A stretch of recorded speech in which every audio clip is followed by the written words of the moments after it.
We've all heard Abraham Lincoln's paraphrase of Jesus' words, "Every kingdom divided against itself will be ruined, and every city or household divided against itself will not stand." Throughout history, we've seen human greed and hunger for power divide nations, and the story of the Bible is no different. What happened to the peaceful and prosperous time of King David and King Solomon? What about the kings who came after them? As we watch Israel collapse in on itself, we wonder, what can save them, and where is God? And we're going to be talking about all of that and more on today's episode of Theology on Air. Well, welcome back to Theology on Air. Theology on Air was born out of a ministry called Theology on Tap here in Houston, where young adults get together for craft beer and talk about relevant topics around theology, philosophy, faith, and culture. And in the podcast, we get to dive even deeper into those ideas. But because it's theology, we also obviously have to talk about the Bible, and today is one of those days. And I am Sarah Stone. I'm the Outreach Director for Young Adults at Mdpc on the west side of Houston, joined by Evan McClanahan, Senior Pastor at First Lutheran in Midtown Houston, and joined by one of our favorite guests today, Ted Wright, our own Indiana Jones. Ted Wright is the founder and executive of Epic Archaeology, which explores the intersection between archaeology and biblical history, as well as Christian apologetics.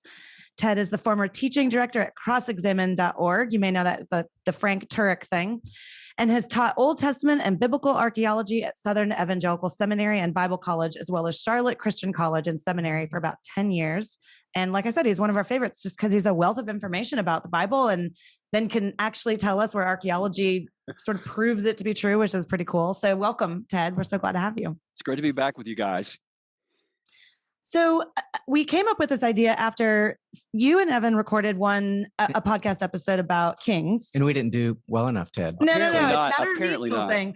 It's honestly that you went so into it, which I loved. I found it really interesting, but you only got through a couple kings. So you talked about King Saul, and then you talked about King David and started about Solomon. But then there's this whole section in the Bible that I think a lot of people sort of read in that, like, I'm skimming reading kind of thing, like Hezekiah and Josiah and blah, blah. And there's like several names that are like Abijah, Ahijah, Elijah, like it's too many. So you sort of like skip ahead till you get back to a familiar story, you know? But I want to dive into it because there's something to be learned from that as well, from that time of history. And so this is sort of part 2 about the kings in the Bible. So maybe start by telling us, we dropped off talking about King Solomon. He's reigning. Things seem pretty good. I've always said, when people ask, like, if you could go back in time to some, era, if the question was sometime in biblical history, 100% of the time I'm going to say the time of King Solomon, because everyone was like, wealthy, there was gold and horses and food. And I imagine like wine and olive oil just everywhere. And if your baby was stolen, you'd probably get her back. Oh my gosh. Or him back. If you come up with a clever ruse. Well, yeah. Or someone does. Yeah. Those are 2 prostitutes, by the way. I mean, you know, you got to do what you got to do to get all that olive oil. Just a minor detail. It's just a minor detail in the story. Yeah. But so we're in the time of Solomon. He's David's son. He's asked for wisdom. He's ruling super well, except maybe not so much. So maybe like bring us into where we are in the story, and then we're going to get to what all hell breaks loose after that. Thank you. Yeah, that's a great setup. Let me just kind of, if I can, if it's okay with you guys, start sort of laying some foundational stuff that I think for the listeners might give it a little bit more context. Since we're talking about, this is the second part and a part on Kings, what I'd like to do is sort of kind of go back just a little bit and talk about First and Second Kings as 2 books in the Old Testament that, as Sarah pointed out, that a lot of people sort of flip over because it's got a lot of stories and a lot of names that people are just not familiar with. We believe that it was written somewhere, most conservative scholars believe that the books were written sometime between 560 and 538 BC. This is probably after the exile, and we know that the Israelites, or Judahites rather, went into exile in 586 BC in Babylon, which brings spoiler, that's the end of the story. Yeah, sorry, but so I think it's important to note the purpose of the book. Why were these books included? Like when you look at the Old Testament, you got the prophets, you got Genesis, Exodus, Leviticus, Numbers, Deuteronomy, which tells us where God created all things and everything. Well, why did God include books like First and Second Kings anyway? Mhm. Like, why would he even write this? Like, why is it included in there?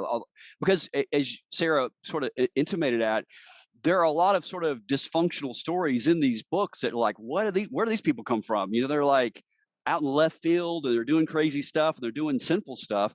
Mhm. And so how can God deal with all this? So I think at a ground level, what it presents to us is reality. And that's the one thing I love Mhm. about the Old Testament is it's gritty, it's earthy, it's not trying to hide anything. It's giving you the full warts and everything. It's giving you the full picture of the way people are. And I personally find that sort of refreshing because I know that I'm not perfect. And apart from Sarah, I know, Evan, you and I are not perfect, but just kidding. But in any case, let me give you about 4 reasons why I think the book was written. And these are not just coming from myself, some books that I've read on this as well. Number one, if in fact these books were written during the time of the exile, or at least sometime after that, whoever the writer was, in fact, there's different scholars give different possibilities as to who actually may have written the book itself. And some people say that it could have been Ezra, or Mhm. it could have been Ezekiel, or even Jeremiah, who wrote these books. And the reason why perhaps they're writing this down was to show the Israelites and the Judahites in exile why they were there to begin with. Like, Yeah. they're there in Babylon, and they're sitting there scratching their heads going, how in the world did we end up in Babylon? Why are we here? And so these books were written to show them, this is how you got here. You want to know how you got here? This is how you got here. This is what happened.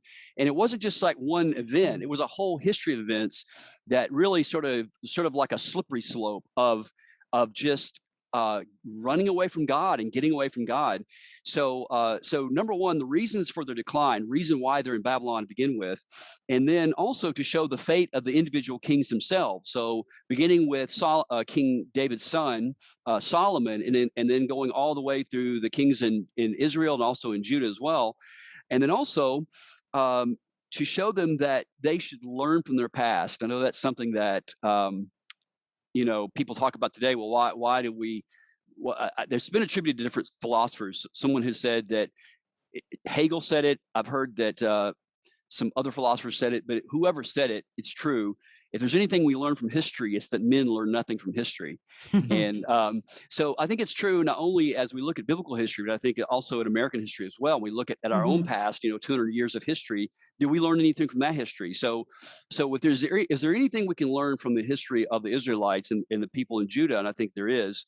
And then number 4, so that's number 1 is the reasons why they're in Babylon to begin with. Number 2, the fate of the individual kings, what actually became of these kings, what decisions did they make, what mistakes did they make. We shouldn't make those same mistakes, because if we're now about to get out of Babylon and go back and rebuild the temple in Jerusalem, we don't want to make the same mistakes that they did. So, so then also to show them they should learn from the past. That's number 3, and then number 4 is, I think, perhaps one of the most important things, and that is to show evidence of God's faithfulness to His covenant. God made a covenant all the way back in Genesis 12, when he called Abraham out and he said, I'm going to bless you. I'm going to make you to a great nation. And then to David and also to Moses, he promised the land. And then to David in 2 Samuel 7, he promised that he's going to set up a king to reign over Israel for forever in perpetuity. In fact, in Isaiah 53, we sort of see this, that there's this descendant from David that's going to come, and there's sort of this hint at resurrection, even in Isaiah 53, where this king is going to suffer and die. And so that's 4 possible reasons why the book was written. And so essentially it is sort of a continuation of the events that we see in 1st and 2nd Samuel. And it's basically, we hear people say, and we sort of have talked about this before, Evan and I have talked about this, about how it technically wasn't a theocracy, it technically wasn't a monarchy, it was a theocracy, in which the kings of Israel and Judah were really vice regents with Yahweh. They were to actually rule in his stead. They were his representatives, and inasmuch as they followed him and obeyed his voice, then they would be blessed in the land. But in as much as they did not follow God and did not follow his voice, then God was going to drive them out of the land. So there is sort of a the reason why let me back up, trying to think of how to word this. the whole thing is going to be judged, like the whole rule of the kings. Like if you wonder what's the standard, what is the standard, and why is God judging? Why is God holding the kings to this standard? Because he wrote about it all the way back in Deuteronomy 17. This is something that Evan and I talked about. Mm-hmm. And that is that God said, you're not to have a king, but if you ever do ask for a king, then this is how you should reign as a king. You should have a copy of the Torah right beside you so you can be careful to follow it, so that you will not follow after the other gods. And not only was he to be the political leader, but he was also to be the spiritual leader as well. So that is why God had such high standards for these kings. They were not just any kings, because God's intention for the nation of Israel to begin with was that they represent him on earth. Yeah. And they were going to be, even though people kind of make a big deal out of the fact that, well, why did God choose Israelites? Well, he could have chosen anybody. He could have chosen the Persian. He could have chosen the Chinese or whoever. The purpose wasn't necessarily an ethnic thing per se. It was more like God's sovereign choice to choose this nation in which he's going to reveal himself to the world. And he's going to show his patience, his kindness, his covenant faithfulness. It's used, there's a Hebrew word used throughout the Old Testament. One of my favorite words is the word Hesed. You have to kind of cough something up when you say it, but it's CH. It's a heh. So it's a Hesed. So Hesed is covenant faithfulness. And so all throughout the Kings, First and Second Kings, God is showing his covenant faithfulness, even to Solomon. When Solomon followed after other gods and was influenced by his wives, we'll see in a moment, God in his he tempered his judgment with mercy because of the promise that he made with David and also with Abraham back in Genesis 12. So it's almost like a First and Second Kings is like a lesson book, not only for the Israelites to learn about their past, but also we get to look into it as well as Christians, as New Testament believers, to see that these principles, I think, are still in place, even though we're not Israel. I mean, we were not given promises, but we see, though, that God can still work through our failure. If we fail and mess up, God can still work through that. God has mercy and grace. God is faithful to his word. And it's just really remarkable to see what God has done through his people, Israel. So I'll stop there. It's about, I mean, you see God being so patient, so slow to anger, right? Abounding in steadfast love. Yes. And then you see the people over and over and over again choosing these other gods. I was reading it the other day in preparation for this, thinking, it's like if you're dating or married to someone and they just kept going and having an affair over and over again. I mean, if you read it sort of taking yourself out of the fact that maybe you're a Christian, you just feel so sorry for this God character, like he keeps saying, all I want is for you to listen to me because I have your best in mind and you will flourish. And you keep whoring yourself out to these other gods. And then every time something goes wrong, it states this is why it went wrong. It wasn't the wives per se. The wives took you away. And I mean, the wives weren't great, but my point is they pointed Solomon away to these pagan gods and pagan practices, which are really horrifying. So you're blaming the women? I mean, in Solomon's case, I'm blaming Solomon for choosing those women because that's not what God said to do. Yeah. But like, then you have these other characters where it says like they were loving God, but they kept the high places. They were loving God, but they made these like other shrines and bulls. And you're like, what are you doing? It'd be like if my husband, I don't have a husband, but if I did, he came home and he's like, hey, listen, I love you, but don't go in the guest room because I have someone in there. Like, what the heck? Anyway. Yeah. Okay. So we have Solomon. Things are going well, except he does have all these wives. And then, God says that things are not going to go well for him because of that. He states it in 1 Kings 11. He talks about, you've forsaken me. You've worshiped these other gods.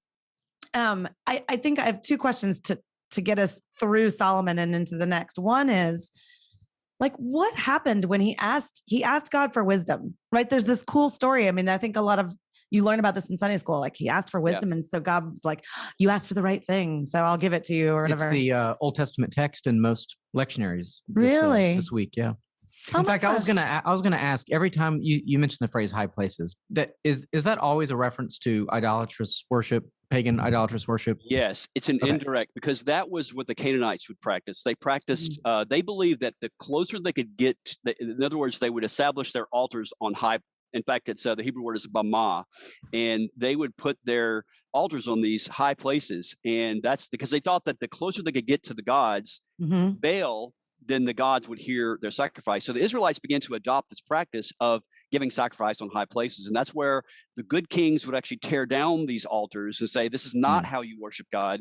Because very specifically, God in the Old Testament prescribed how he wanted to be worshiped. And this is not how in fact, he explicitly told them, don't worship me the way that these Canaanite gods are going to worship, because how we worship God says something about God, and so there's this intimate connection between the worship of God and the character of God, and he's always teaching his people about what it means to worship him, because it says something about who he is. Well, Solomon actually asked for wisdom in 1 Kings chapter 3, verses 4 and 15. So when David, according to the chronology that we hold to, we believe that David very likely was in his early 70s when he passed away. And Solomon was probably fairly young, probably 19 or 20 years old. So even before he was actually sort of coronated as king, even upon David's deathbed, there was some intrigue and turmoil about who is going to succeed David as the rightful heir of the kingdom of Judah. Because you remember in 2 Samuel 7, God had already promised David, I'm going to establish your throne forever. And so let me just speak to this a minute. I'm going to throw a big word out here to you guys. It's a word that Old Testament scholars and Near Eastern scholars use. It's very well known about in the ancient world. It's called primogeniture, which basically yes, if I had a nickel. It's basically the idea that your eldest son, your eldest firstborn son, would succeed you as the rightful heir of your throne or your inheritance. I cannot, like, for us modern people, we don't really, it's not a big deal. I mean, some people like squabble over, if their parents die and they live a big fortune.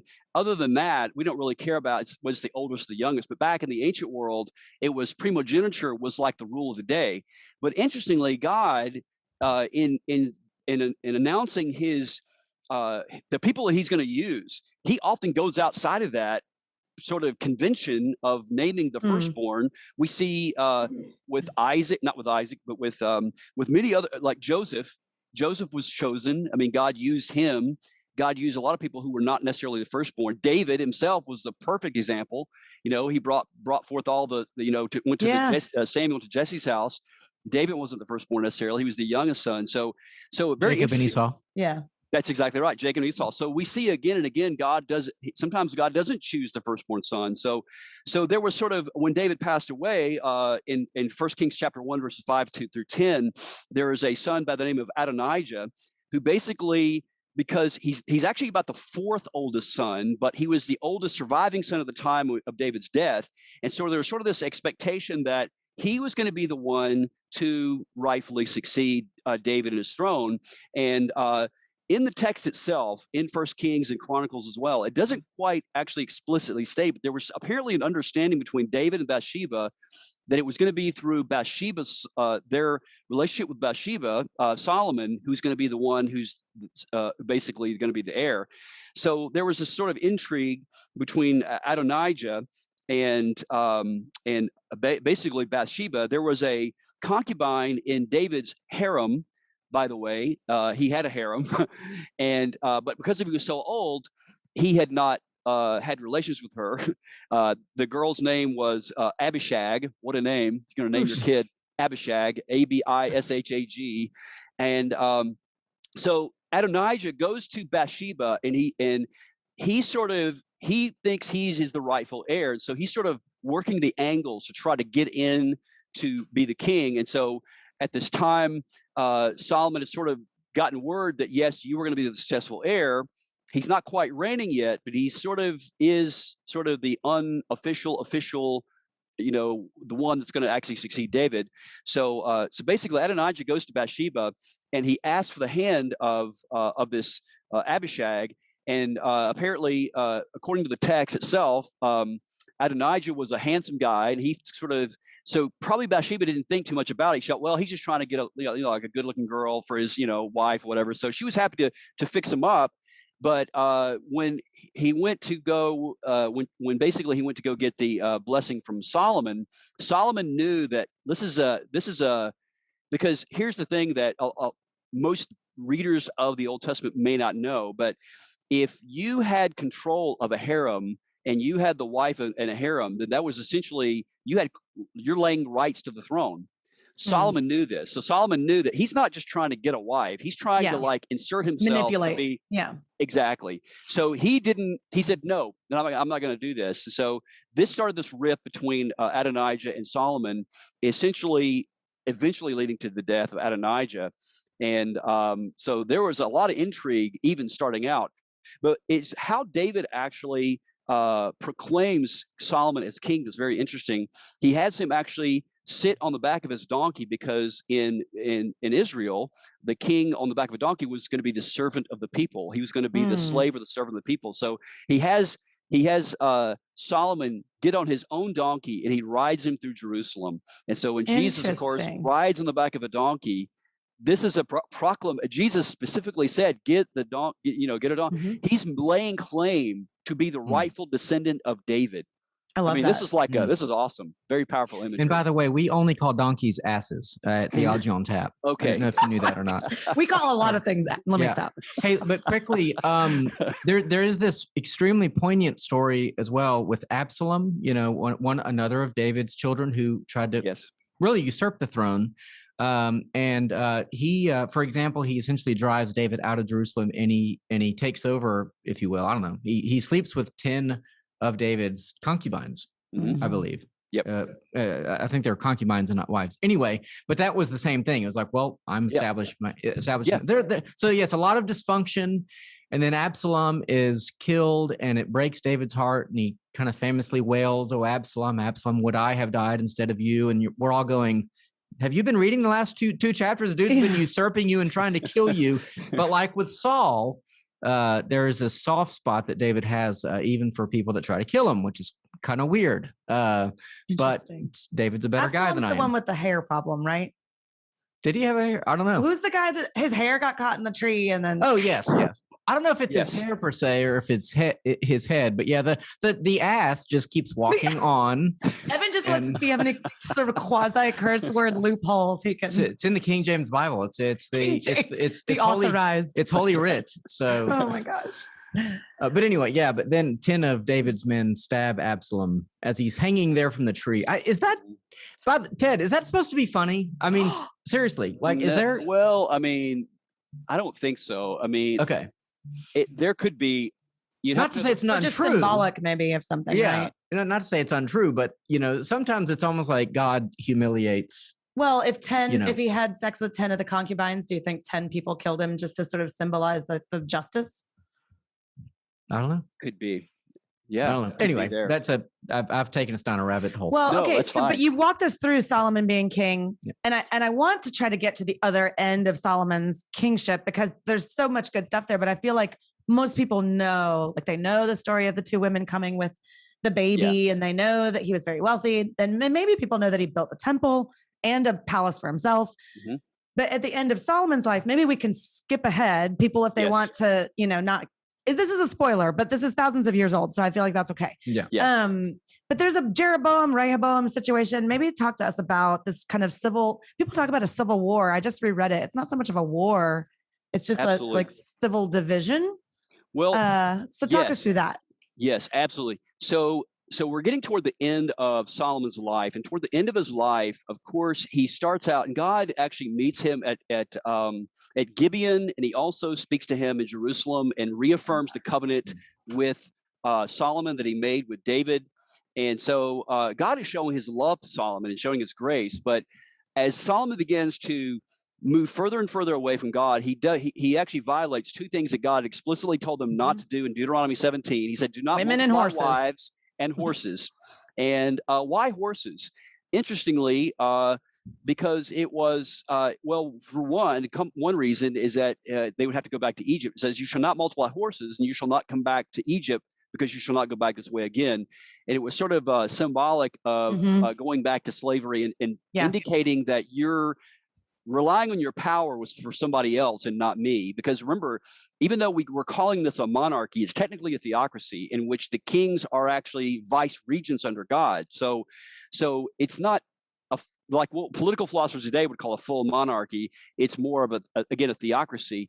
So he was told not to multiply wives. And so let's go back to the whole thing in chapter 3 where he asked for wisdom, and he did that, and God gave him wisdom because as a young man he wanted to reign over Judah or Israel as someone who had wisdom. And so God was pleased with that. He wasn't thinking about himself. He was thinking about his people, and he wanted to have the wisdom because he thought he didn't have the experience. So that was actually a really smart thing to ask for. And so God gave him the wealth as well. He was wise. How was he so wise to ask for wisdom before he asked for wisdom? Exactly. Wow. It's a conundrum. How are we going to figure this out? In any case, he did multiply wives. He multiplied horses. And this is not uncommon. This is not uncommon, again, for the ancient Near East because of the inheritance issues, and also because there were perhaps some pride issues as well. He wanted to be like the other kings and wanted to, because this is a time you got to remember when Egypt was to the south. To the north, you've got Syria and you've got Lebanon. You've got, eventually what's going to rise to power are the Neo-Assyrians that are in Iraq, modern day Iraq and northern Assyria. But you've got people marauding around, and if you're going to build a city, if you don't build a wall around your city, you're just kind of setting yourself up. So Solomon, I think in his wisdom, he was thinking that this is a good thing to multiply horses. And in fact, I have a book on my shelf back in the back behind me from just recently published this year from Eric Klein from the University of George Washington University. It's called Digging Up Armageddon, and it's about the site of Megiddo and how there was back years ago there was uncovered, and there's still some debate about it among archaeologists as to whether or not these were actually Solomon's stables because of some of the dating of it. But they actually uncovered, if the stratum is correct, they uncovered these very large stables that were in Megiddo, and so Solomon he enlarged these fortifications and he did all the stuff to protect Israel. But in any case, his wives, because he actually, it wasn't necessarily the wives per se, that although that was wrong in and of itself, it was their gods, and it was that really led him astray. And he began to, he didn't quite fully abandon Yahweh because he still abandoned Yahweh. The problem with Solomon was really going to be the problem with Israel and Judah for the rest of their tenure as in the land, and that was syncretism. And that it wasn't just outright idolatry. It was idolatry, but it was, I want to worship God alongside these other gods. And we see a bunch of that in the New Testament. And then we see a bunch of that in modern day, right? Like you want to follow Jesus, but you also want to do things your own way or pick and choose from what seems to be best to you. I mean, this is just age old. It's built into us almost to want that. Sure is. Absolutely. It's human nature for sure. So toward the end of his reign, in fact, there's an episode in 1 Kings chapter 11 that many people are not aware of. It's really fascinating in and of its own right. His name is Ahijah, Ahijah.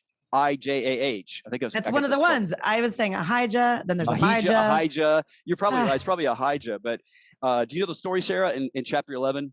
Is this the thing about Jeroboam finding out that he's going to be king? Yes, that's right. So he goes to Jeroboam. So Jeroboam is actually serving under Solomon, and he's actually from the tribe of Ephraim.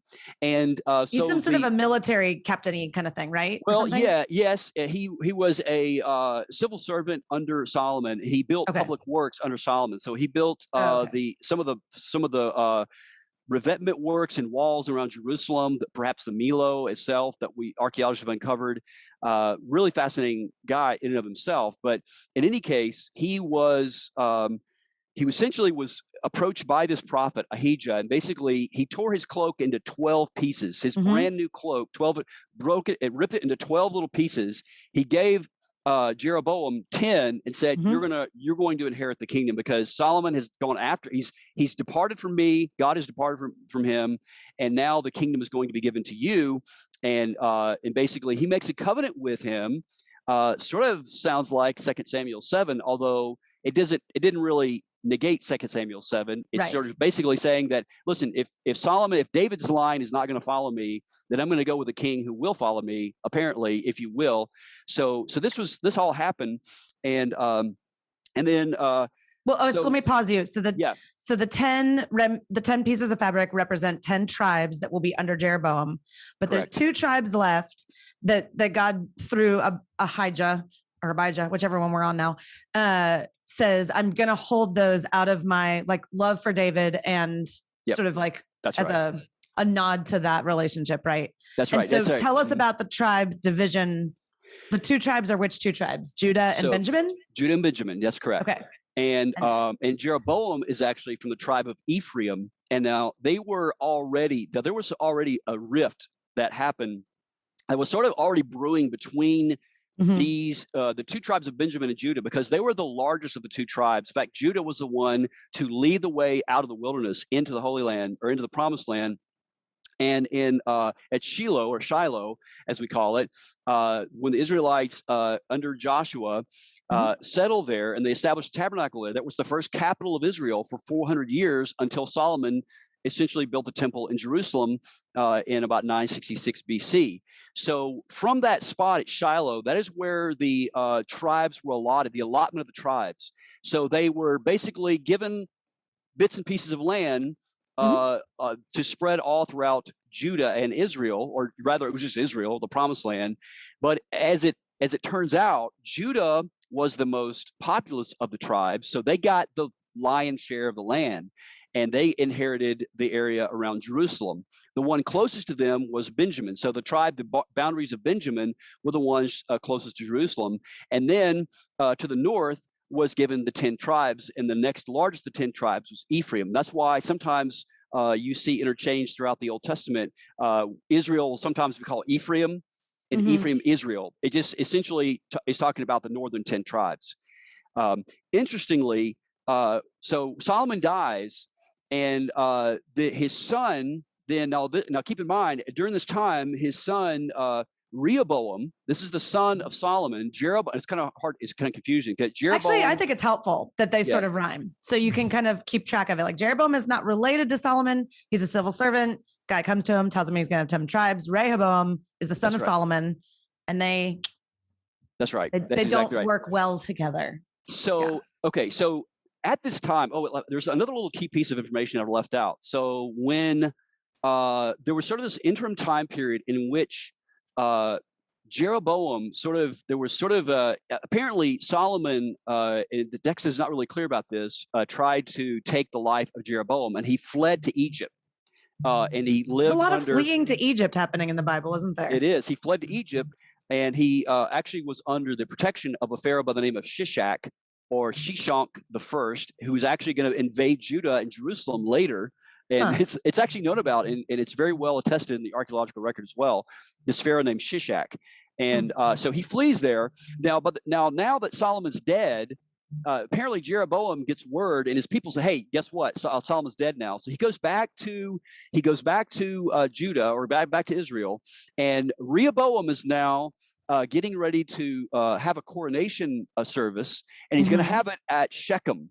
Why Shechem? Because that is where God appeared to Abraham, and that's where also when the Israelites came out of the wilderness after 40 years of wandering, they renewed the covenant at Shechem, and Joshua set up a standing stone, a masabah, at Shechem. And I've actually visited the site. And then the other thing that happened at Shechem was that Joseph was actually buried there.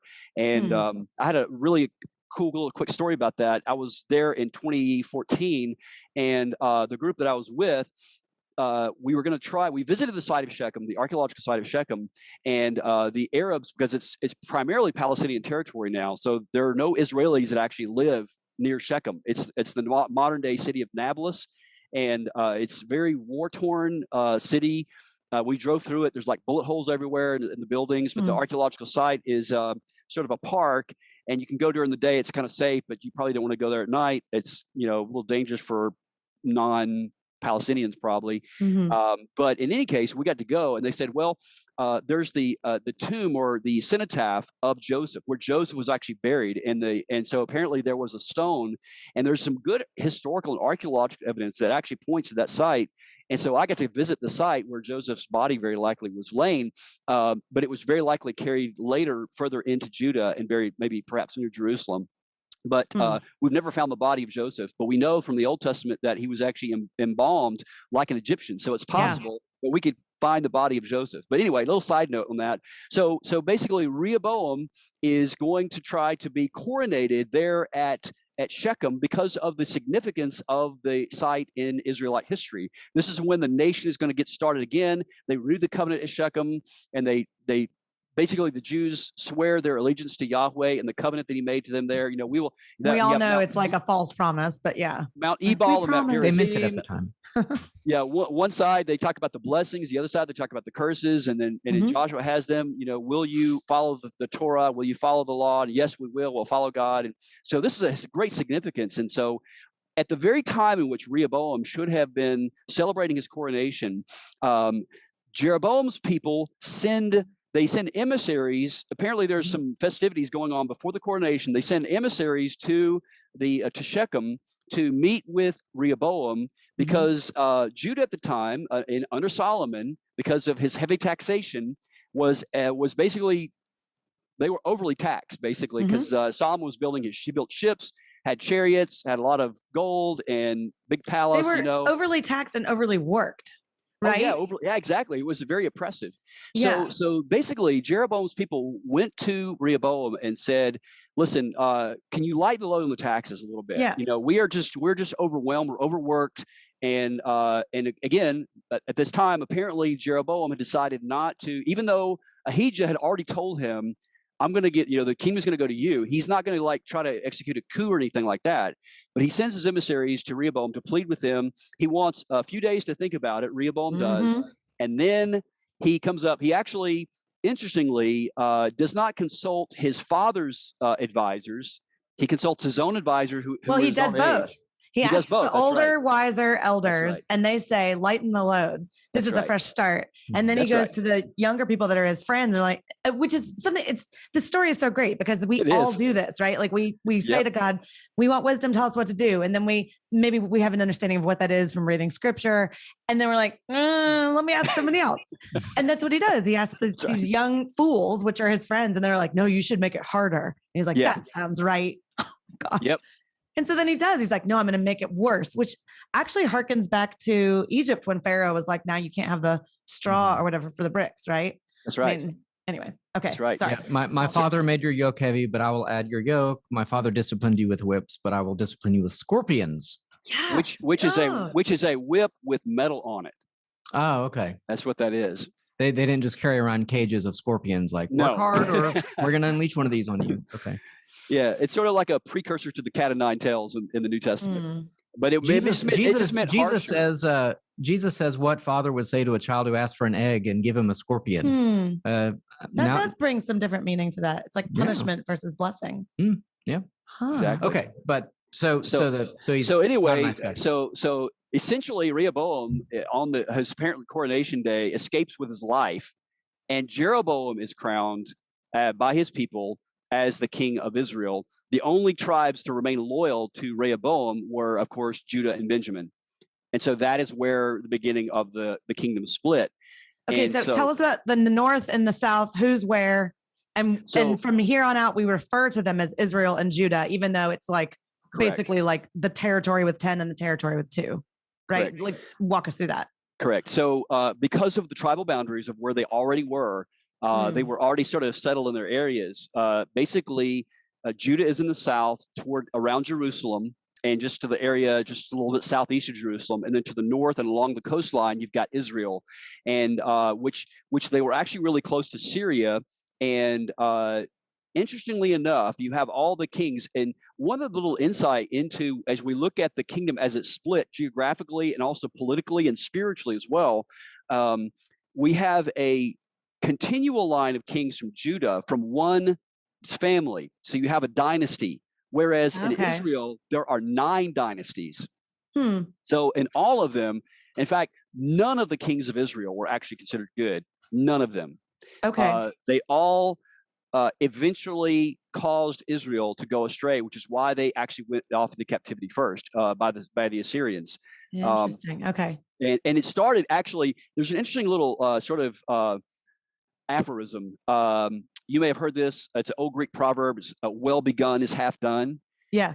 And then there's sort of another principle that Aquinas talks about as it refers to theology. But if you have a little small error in the very beginning, yeah, and you start that one little area, the further you go in time, it's going to just diverge out until by the time 10 years down the road, you're so far out.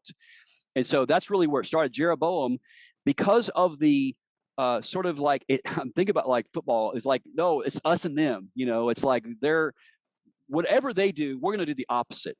So temple worship in Jerusalem, of course, that's where God prescribed it. And Jeroboam began to set up tabernacles and temples in other areas, and ascribing priests that were actually giving sacrifices that were not Levites. Again, not going. And what did God already say in Deuteronomy 17? If you're going to reign, you're going to have a copy of the Torah beside me. If you don't, I'm going to drive you out of the land. I will take the kingdom from your hands. So king after king after king in Israel, that's all they did was to incorporate idolatrous practices of the Canaanites into and try to weave it together with the practices of the worship of Yahweh. And God is a jealous God. And I know that doesn't sound really cool to modern people. No, it goes back to the marriage metaphor. He's jealous in the way that one ought to be jealous. Like you want your spouse to be all yours. Exactly. Let me ask, the Levites were not given land, right? Were they given a portion of land? Yeah, I think it was Judah. I think it was be around Judah. Okay. So the temple was in Judah, right? So when we talk about the southern kingdom, it's only the two tribes. It's the temple's in Jerusalem, and that's in Judah. Yeah, right. And by the way, that's where we get the word Jew from, because they're Judeans and that's right. That's why I've never liked the word. I don't even think Jew is accurate. It's a relic of language. We should say Hebrew people, or I don't know, something. We should come up with something else. Anyway, yes.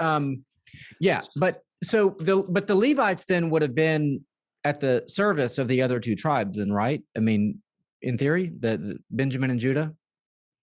Well, they would have been at the service of everybody. Yes. Right. Yeah. They really because they would have been in the other kingdom. They're not Benjamites. They're not. Yeah. I've just never was clear where they fit in, because if there weren't Levites, then who was doing the sacrifices at the temple? And all of them were subject to the law. All of them were. And when they did not, in fact, we see this back in the Torah with Nadab and Abihu, when they're offering, they're offering incorrect fire on the altar in the tabernacle. So they're all subject to the Torah. The point is that I think, let me go back to Solomon. So when he dedicates the temple in Jerusalem, when Solomon, and this is a whole nother rabbit trail we won't get into it, but let me just say that date, the date of the dedication of temple in Solomon, that's in 1 Kings chapter 6, verse 1. This is to me, it's a bedrock chronological dating point to many other events in the Old Testament. That's why I hold to the early date of the Exodus, because there's no reason to allegorize 1 Kings 6:1. It's not allegory, it's narrative. It's history. Yeah. History. It's essentially history. Yeah. I like that Ted worked in the Exodus. We're like in Kings, and he's like, What was the date though? Throw that in there. 966 BC. Okay, so just for big picture, David is around, 1,000 something, temple dedicated 966 under Solomon, and the Babylonian exile is 586, 587. So you're talking about, 400-ish years. Now the Assyrian, and I know we're getting there, but the Assyrian conquest of the 10 tribes is when? Is that hasn't happened yet? That's still a couple hundred years off from, say, 966. Is that right? Yeah, that is, I want to say 538 BC-ish. Oh, so it's after the Babylonian exile? No, it's actually before. I'm sorry. You asked about the Assyrian of Israel, right? This is Tiglath-Pileser III is who that would be. Okay. So, I mean, we'll get to that. I always get it's 738 BC. Okay. In the Assyrian exile is mostly the 10 tribes in the north. Is that right? They were sort of absolutely okay. The Babylonian exile is Judah, right? The two, correct, right? Okay, correct. And those are two different empires, and yes, I can talk about. Okay, I can give you the dynamics of that if you guys want to talk about that. Well, let's pause that for a second, because that comes later. So where we are right now is we've got the Jeroboam-Rehoboam split, northern southern kingdom, 2 in one, 10 in the other. And Jeroboam is like a guy that you're rooting for when you read it, because he's supposed to be this great guy. He asks for the load to be lightened. And then he's like, well, we don't live where the temple is. We're going to have to do something. I know. We'll make golden calves. That worked so well the last time. So he makes golden calves. He celebrates the high places. He makes priests out of non-Levites when he had the Levites at his disposal. And then someone comes along and curses him. Well, they actually curse the altars, and they make this prophecy about Josiah, and then Jeroboam's hand shrivels up. These are the stories that if you skim through, you don't get to read. But if you read the full thing, you're like, wait, did I just read that right? His hand like shrivels up, and then he apologizes, and the Lord grows it back. I'm telling you, when people talk about how mean God is, I'm like, just go read the Old Testament. Like, he is constantly giving people things they don't deserve. Like, you don't deserve to live at all, but I'm going to give you your hand back because you said you were sorry. Like, anyway. But okay, so then we just get this list of kings so Jeroboam and Rehoboam are the first. And then onward from there, each, the northern and southern, they just list them. And sometimes we get stories with them, and sometimes it's pretty small. It's like, so-and-so reigned for 40 years and did what was honorable or pleasing in the sight of the Lord, right? It almost never says Almost never says that. Yeah. How many kings do you think were honorable? Something like 2, isn't it? Probably maybe 3. Hezekiah, Josiah. Maybe just like start listing some that are notable that maybe we need to know, good or bad. Okay.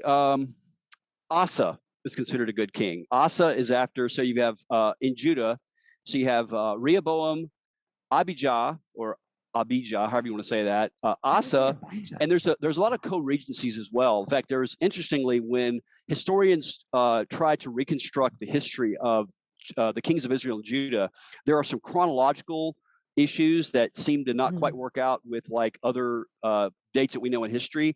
And there's a really good book on this. I know that you guys are not asking about this, but I'll just throw this in there. It's written by an American scholar by the name of Edwin Thiel. The name of the book is called The Mysterious Numbers of the Hebrew Kings. And this book is brilliant because what Thiel does is he reconciles the history of the kings of Israel and Judah with the surrounding nations. So like Assyria and Babylonia and things like that. And what he discovered is that there are overlaps of reigns of some of the kings, and in other words, the king and his son would reign together for a period of years. So Asa, there's a co-regency with Jehoshaphat. He was considered to be good. Well, sort of. I mean, I have him in my notes because, and again, I'm not trying to beat a dead horse here. Maybe we shouldn't have a horse at all. And not to confuse Asa with a donkey. Oh, correct. ASA. That one's an actual easy one, right? But so Asa is the father, Jehoshaphat is the son, and there's a passage in 1 Kings that says, "And everything he, Jehoshaphat, followed the ways of his father Asa, the good king, and did not stray from them." And then it's not even a full sentence later; it's just a semicolon. He did what was right in the eyes of the Lord. The high places, however, were not removed, and the people continued to offer sacrifices and burn incense there. It's like the passage I just read could be read over and is in there so many times. It's like they did mostly good, but also just like a little bit of affair with against your spouse. It's like, it's just so common that you start to just read it like this rote thing, but every time it's this assault against the Lord. Yeah. It breaks my heart because when you read it and you remember things like the Exodus, right, and like creation and all these moments where God has just blessed his people, and they're like, we like you, but we're seeing other people. It's just so. Yeah. And going back to this being written during the exile, I mean, there really is a difference in what we'll call Israel, after the return, right? I mean, there is a real, seemingly earnest dedication of that second temple Judaism, where there really is a concerted effort. In fact, we might even say it veered strict, into legalism, because the Pharisees and Sadducees and so on and so forth are developed during that period. But there really does seem to be an interest in like not screwing it up again. Yeah. And so it's almost like there's a real difference in attitude of, this first wave. There were these people were so, I mean, really in the entire Old Testament, really, it's like they were so incredibly blessed up until the exile, so incredibly blessed by God. They just smacked God right in the face. They just took advantage of his grace to such a great extent. So. Absolutely. And to Sarah's point earlier, that she was just saying, about how he did good, but then he did this. It goes back to what we were saying earlier. The scripture presents warts and all. And for better or worse, that's sort of like we are as well. I mean, we're inconsistent performers. Some of us, many of us, I know that in your own Christian life, since we're talking about lessons learned, you may have a desire to follow the Lord, but you mess up. And these people messed up, and maybe perhaps there were altars that they should have torn down, just like today we have altars that we should tear down, that we want to worship the Lord, but maybe there's something in our life that we should get out as well. So even though we're not kings, we're not ruling over a people, we're still, live our lives before God. So there's even lessons that we can learn as well. But yeah, can I ask a quick question? I know we're maybe close to out of time, but Josiah.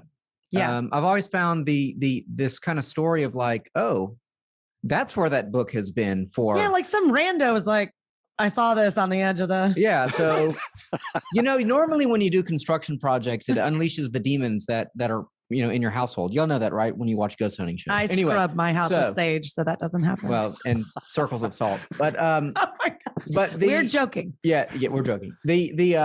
But anyway, they're like literally is a construction project at the temple, and it's like, oh, the Deuteronomic codes were found. So Josiah's a reformer. He's seen as a reformer to get back to the ways of God. So he's one of the good kings. Maybe just say a word about that unusual story.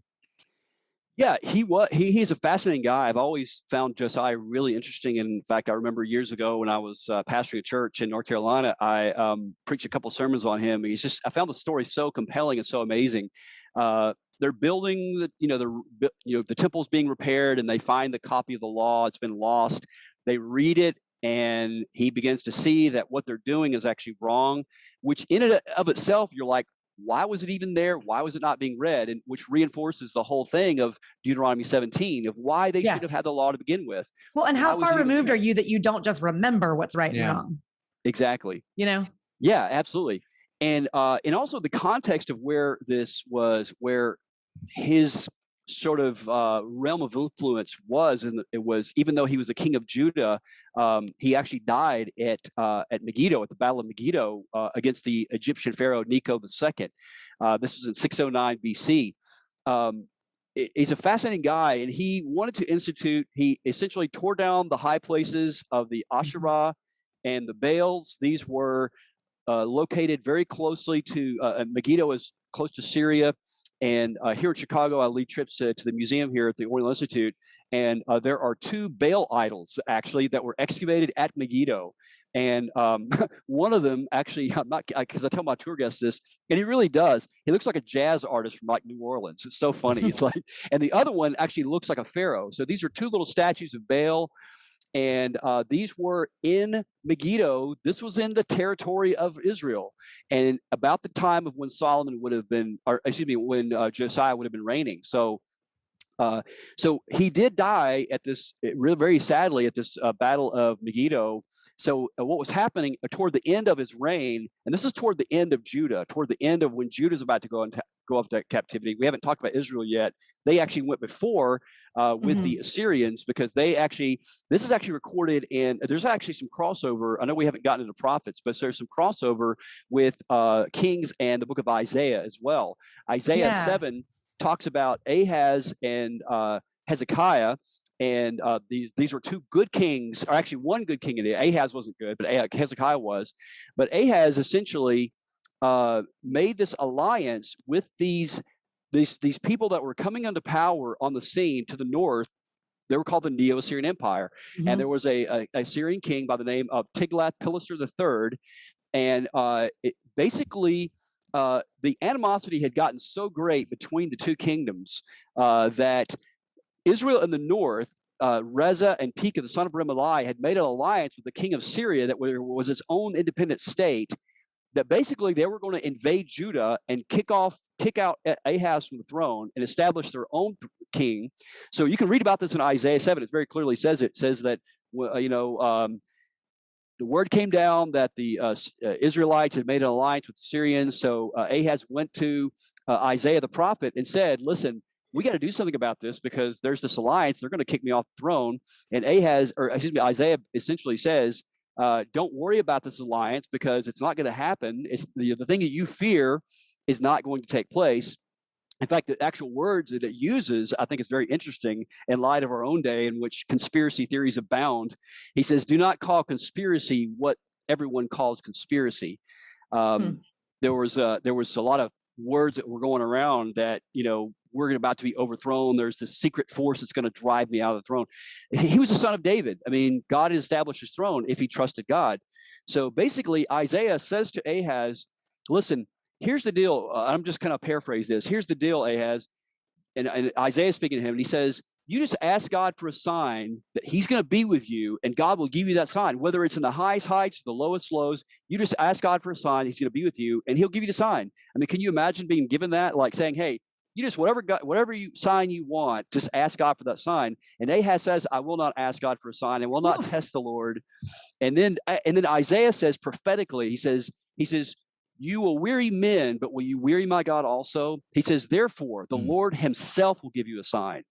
This has nothing to do with his faithfulness at this point. It has to do with God keeping the promise that he made to David.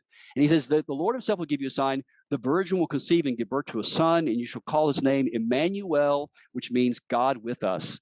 So this is a very interesting prophecy. Not only did it relate to the prophecies or to the time of the 8th century BC, but also it looked ahead to a prophecy about a coming child who's going to be born, a child of promise, named Emmanuel, God with us. So it's a lot of powerful stuff there. Which in both cases is interesting that we can't even ask for the right thing, and yet God will bring it and provide it for us. Exactly. Right. In both the double fulfillment of the first and the second. I mean, the second being the cosmic version of it. Exactly. Okay. I was just going to say, because we are sort of running out of time. Okay. Let me just sort of set. So we've got all of these kings happening. We've got people in the north, people in the south. Good kings and bad kings, though there's no good kings in the northern 10 tribes of Israel. They get carted off by the Neo-Assyrians. Yep. A couple hundred years later, the Judah and Benjamin that are in the south get carted off by the Babylonians. But in the middle of that, as you have all these kings happening, God is also sending prophets, like a lot of prophets. Yes. Now, we're not going to get into this. In fact, you've done so well to not do this. I told Ted not to talk too much about prophets because we're recording a whole other podcast later on the prophets. But I think it is important to say these kings were just not left on their own to find the law, lose the law, screw things up. Like God is providing all along the way prophets to help them, tell them what to do, speak into the lives of the kingship and to the lives of the people. And this is where we get all of the stories that people probably remember from being little, like Elijah and Elisha and eventually Isaiah. And then there's a lot of really freaky small ones. Like if y'all want a story to freak you out, read the story of Micaiah. That's some crazy junk right there. Like, I don't know that I remember that. Oh, I'll tell you after we get off. Okay. It's so good. And it's got like pagan-y stuff in it. Anyway. And we can talk more about the prophets later, but I wonder if there are any of the either prophet connections to the kings or any other stories about the kings that you want to throw in before we kind of close this out. Yes. I mean, there's so much you could say. I'll tell you just one, because Sarah, you sort of, earlier in our podcast today, you sort of hinted at this about how the people of Israel sort of committed spiritual prostitution, basically by following after other gods. And one of the most, I'll just say this as a blanket statement and I've read this in an article years ago by a scholar here in Wheaton, actually, Leland Ryken wrote this, that God doesn't bypass our imaginations to communicate to us. And when he's using these prophets, he's not just using them in their prophetic utterance. He's using their very lives. He's using their flesh and blood example of their lives in full color, dramatic effect to communicate powerful truth, because he's really trying to get across to them the importance of covenant faithfulness to himself. And so two really stand out to me. Elijah is one. He confronts the prophets of Baal on Mount Carmel. That's an amazing, everybody knows that story. But the other one is Hosea. God tells Hosea to go take a wife of prostitution. He tells him to go find a wife. She's and she's going to be a prostitute, and she's going to leave you and follow after other lovers. But when she does this, you go after her and you go get her. I mean, how'd you like to be given that ministry? You know, hey, here's a ministry I got for you. Go get a wife and problems. Like, okay. And then you're like, wait a minute, hang on. She's gonna leave you again and again and again, but you pursue after her. This is like, what kind of is God crazy for doing this? No, this was an image that God has kept. Even though Israel and Judah have left him again and again and again, God is not forgotten the covenant, and he will remain faithful. So really the lesson of 1st and 2nd Kings is really the blanket idea that his people were not faithful to the covenant. When they were blessed. But when they got away from him, then God certainly kept the covenant, and they actually experienced the consequences for breaking the covenant. And that was removal from the land and experiencing all the curses that go along with the leaving. And this is in Deuteronomy 28 and 29, Leviticus 26 outlines blessings for obedience, curses for disobedience. It was written about before the Exodus, before they even got in the land. They knew what was expected of them. And God sent the prophets to remind them again and again of the promises that he is going to keep in keeping the promise that he made with. The three major covenants are the Abrahamic, the Mosaic, and the Davidic. These are the three anchoring covenants. And if you get those three covenants, you really can understand the rest of 1st and 2nd Kings, 1st and 2nd Chronicles, the prophets, because all the prophets are going to refer to the covenant. And the covenants you're talking about is the Abrahamic, I'm the God of, Abraham, Isaac, and Jacob. So if you get those basic principles, then as you look at 1st and 2nd Kings, you can really see the prophet's message was really to call Israel back to the covenant and back to be faithful to the Lord. Well, and you don't have to be a sleuth to figure this out. As you read through Kings, it keeps saying this happened because the Israelites did this. And there's a passage, I'm not going to read the whole thing because it's too long, but I feel like when the exile happened, when Israel's exiled, there's a section that says, it's like, in case anyone was wondering, here's exactly why this just happened. It says, all this, meaning the exile, took place because the Israelites had sinned against the Lord their God, who had brought them up out of Egypt from under the power of Pharaoh, king of Egypt. They worshipped other gods and followed the practices of the nations the Lord had driven out before them. On and on it goes about these practices, these awful practices. I think it's so interesting that it always is pointing back to the salvation of the Exodus. Like, look how I saved you. I'm going to continue to rescue your sorry heinies or donkeys and continue until I save you ultimately with Christ, right? The sort of Exodus of the New Testament. And it's just so clear all throughout. And sometimes people talk about the Bible being confusing, and there are definitely confusing parts, not trying to say that's not true. But when you read this, it's like, there's no question why this was happening. It just keeps spelling it out. And I think it's so helpful for us when we study these things to go, when we read this to say, okay, so what's my version of this? I may not have a high place in my backyard, but I have a high place in my heart, right? Like I have something that I give more worship to than to God, or I trust more than God, or, I don't know if you guys want to say anything about that, but just any sort of closing thoughts. Pour out to you all of my sins right now. Okay, great. Let me just turn on my recording device. All of my high places are. No, why don't we say each other's? I've been keeping a list about Evan for a while now. Yeah, right. Text memo. No. Any just final thoughts like that about takeaways from the kings, the good kings, the bad kings, everything in between, as we close out? Wow. Yeah, it just kind of goes back to the whole point of the books themselves, and that was to demonstrate that the reason why they were in captivity was because these things happened. And so when we get away from God, there are consequences for getting away from God. Now again, America's not Israel, but there are lessons that we can learn as Christians from these people. And that it was there for a reason. It's in our scripture for a reason. So I think that it is very beneficial for New Covenant Christians to read the books of 1st and 2nd Kings in the Old Testament, because there's so much that we can learn about our own selves, the fact that we are uneven performers, but yet God is faithful. And what we see again and again is the faithfulness of God.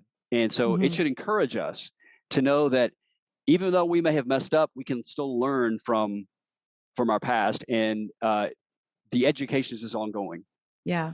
I would just quickly say at the end of Kings, go all the way back to the beginning of Israel asking for a king, right? And Samuel's like, you don't want to do that. They're going to conscript your people into war and, overtax you, draw your daughters into the king, the harems or service and all this sort of thing. And all of that is exactly what happened. So see, that's when they should have brought Samuel's ghost back. He'd be like, I told you. Yeah, totally. I definitely, and I told you so would be hysterical. Third Samuel, just 4 words. I told you so. I do have one final thought in relation to just to kind of tie a bow on things. Like I was thinking about this the other day, and kind of a different thing I was thinking about.